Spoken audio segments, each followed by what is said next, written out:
parts of the Eastern Cape are dotted with isolated rural villages where life is both sedate and generally peaceful. It is, though, an area notoriously short of police resources. And that's left many villages along the Wild Coast at the mercy of a recent crime wave. The rural tranquility shattered by often violent thugs operating kilometers away from the nearest police station. And as I discovered, an entire way of life and the means of supporting it are under threat.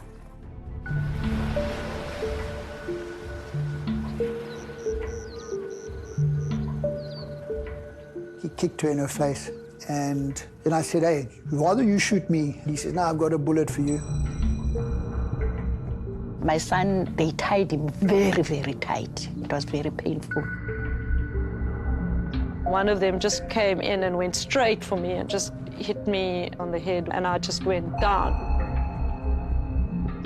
And that was the start of the whole story.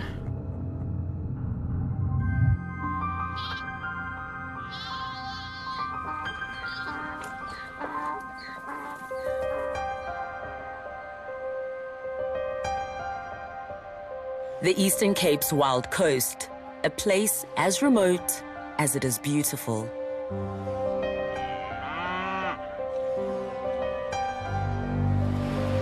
For the past 20 years, Dave Martin and his wife Rejane Woodroffe have called it home.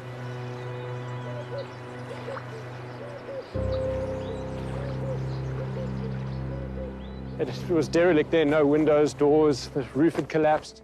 In 𝗀𝗏𝗃𝗃 village, about 60 kilometers from the nearest town, 𝗀𝗏𝗃𝗃, they built a tourist lodge called Bulungula, now 100% community-owned, and helped raise funds for important social projects like preschools, water tanks, and healthcare.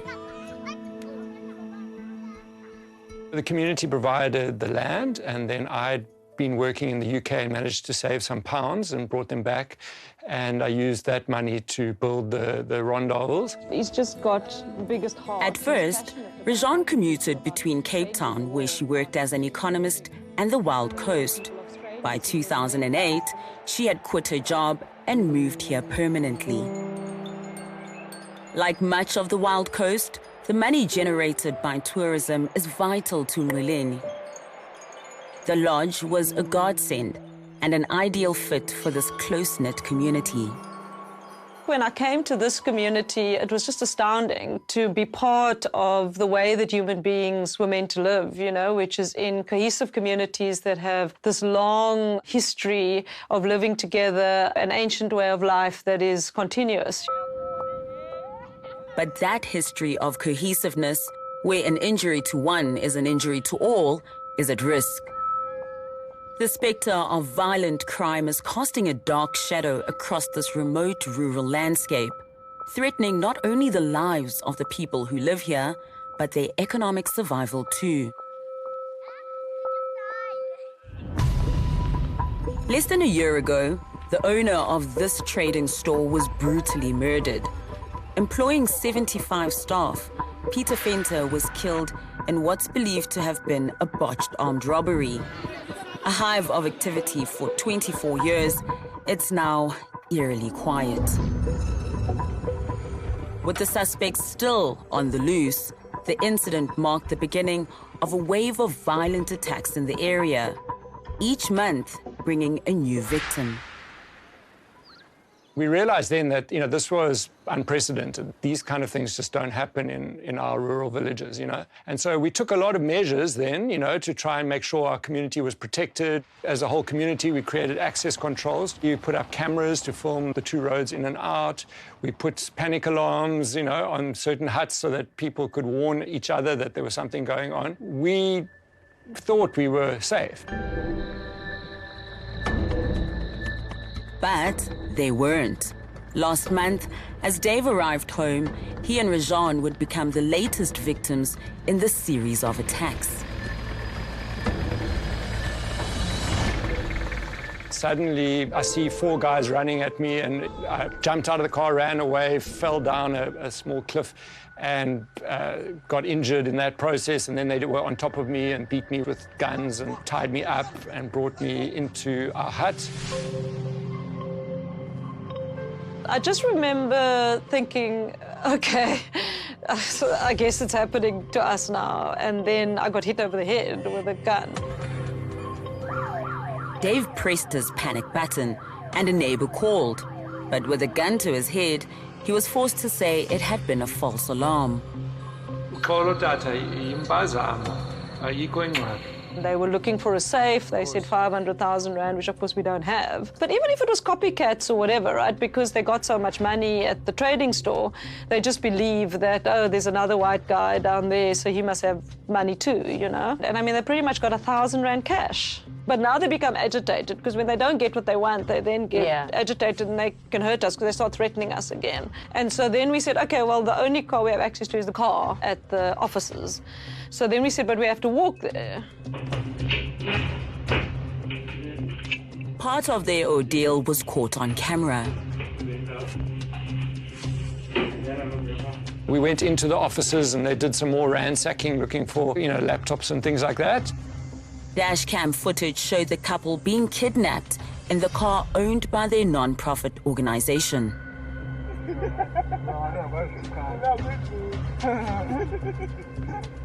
The security guard, he luckily in that time ran off and warned everyone in the community.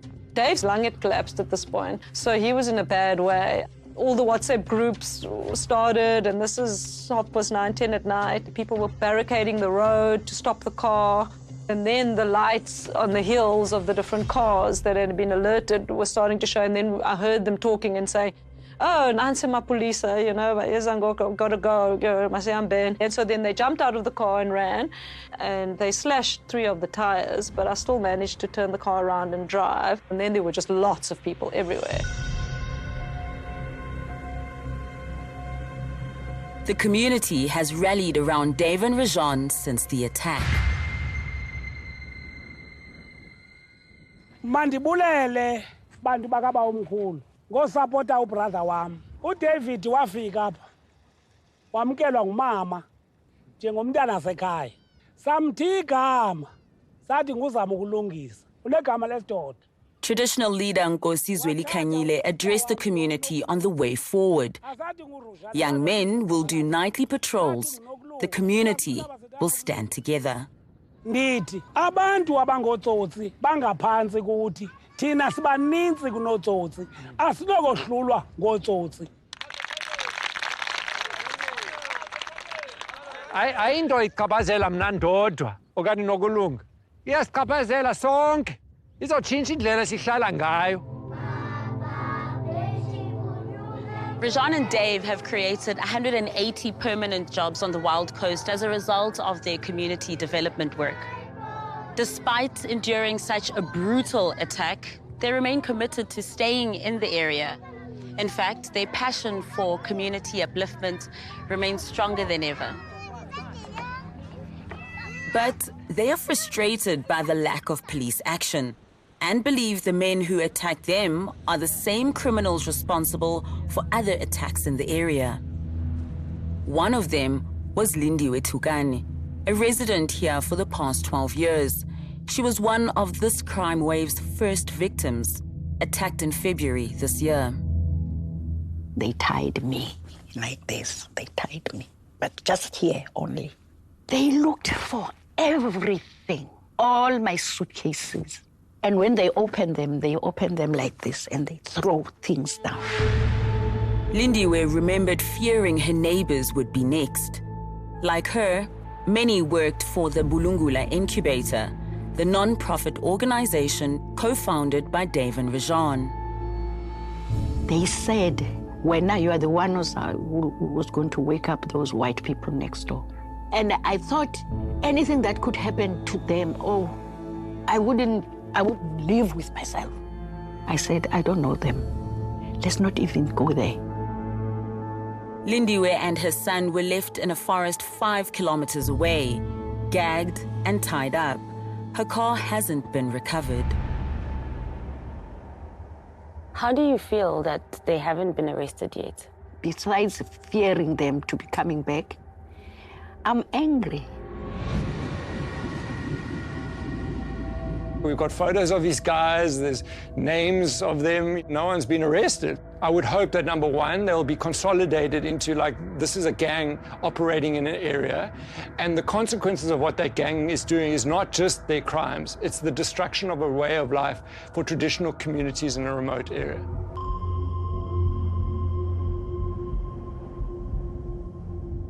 We've been in contact with the police, and they confirm that they were given the names of the alleged attackers.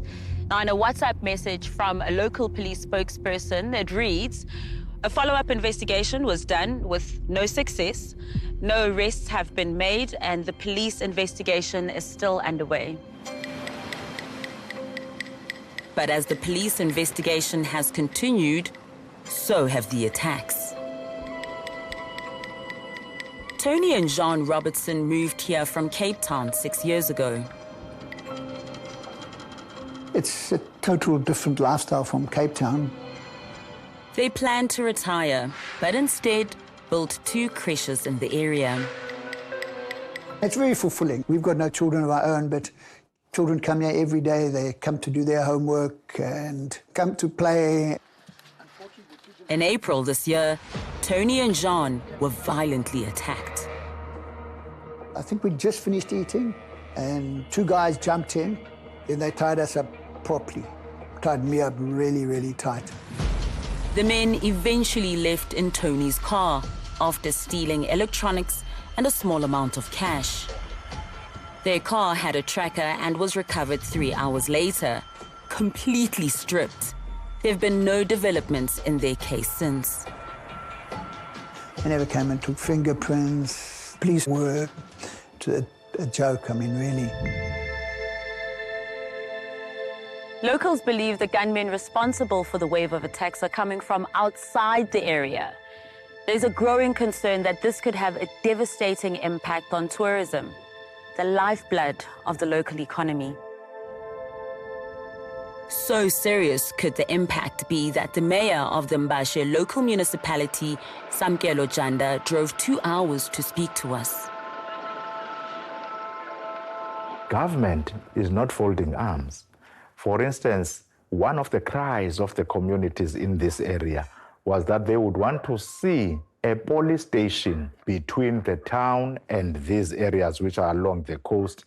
So police station is under construction as we speak. Are you confident that they will be caught, Mr. Mayor? I am. Yes, it might take a little while because at the same time for their investigations, they must ensure that they are thorough in the investigations they are doing. But we know collaboration becomes very critical to fight crime. But community members feel police are failing them. Last week, they protested outside the 𝗬𝗪𝗪dale police station, 60 kilometers from 𝗬𝗪𝗪, to demand increased police visibility.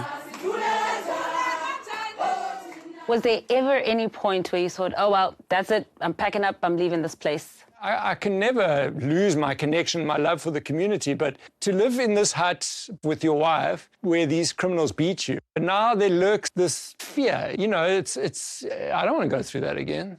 And I don't want to see Rejane go through that again. Where once there was peace, now there's anxiety. There's a community here, and these 4 guys, they're making them no longer feel safe here. And so if we catch them, then it's over, right? It's a problem with a very clear solution, and that is to catch them. Rejane and Dave have been staying at the Bulungula lodge since the attack. I'm going to give you a tissue. I'm going to put on. Their physical scars will heal, but the emotional damage won't be undone until the police arrest those who brought violence to this remote and beautiful place. Going for the hardcore. Thanks for watching. Why not drop us a comment below? We love reading your opinions. Remember, you can now access Carte Blanche stories anytime, anywhere, even offline. Carte Blanche, the podcast, is now available on all major podcast platforms. So be sure to hit that follow or subscribe button and be part of our growing online family.